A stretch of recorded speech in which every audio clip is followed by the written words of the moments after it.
Heritage is easy. History, in contrast, is hard. Or rather, the historical dimension to heritage is easy. Heritage cherry picks from a past that has already been neatly sourced and it uses what it fancies, for whatever reason.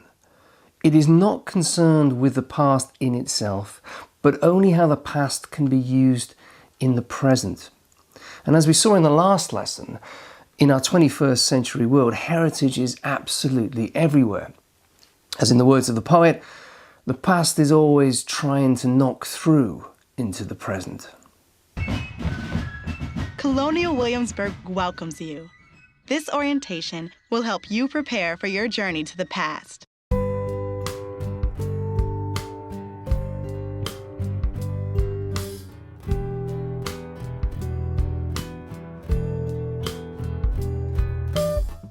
The past is always knocking incessant, trying to break through into the present.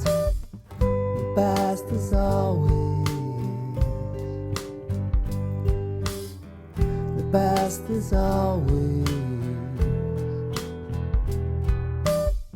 the past is always.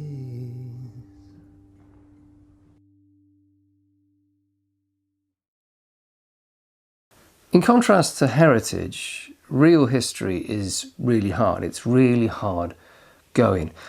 I know I couldn't do it, but I admire those who do. Most historians are not Eric Hobsbawm or Orlando Figes. They don't get to write these popular, best-selling historical works that, everybody gets to read.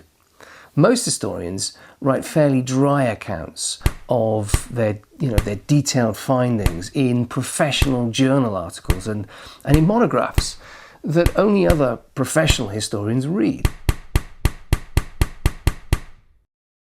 As the French author Flaubert once said, writing history is like drinking an ocean and pissing a cupful. Being an historian is, a methodical, sometimes lonely existence of reading and checking and double checking and immersing yourself in the past and trying to forget the present and trying to empathize with the dead, writing up really carefully and reaching qualified judgments scrupulously, whilst providing explicit, accurate references for every claim that you make. The American historian William Dunning provides a really useful example of this sort of hard work. He discovered through careful archival research and comparison of handwriting that Andrew Jackson's first message to Congress had in fact been drafted by George Bancroft. How much time must this comparison have taken? How many samples of handwriting had Dunning had to review? The end result is relatively trivial, but it's also central to the historical process because it is not only new, it is also true. The uncovering of new truths is a significant part of what doing history is all about. It's a cumulative process. Over time and through history, we come to know more about the past than we once did. It's far easier not to bother with monotonous archival research or to write about the people in the past as if they're just like us. It's far easier not to provide those detailed footnotes or just select the lessons of the past because they suit our present needs. But that's not history. That's heritage. The past is always.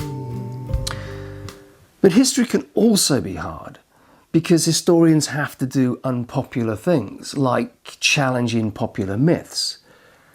What you tend to learn as a history student is that nothing is as simple as it seems. And constantly pointing that out to your friends can get just a little bit tiring for them.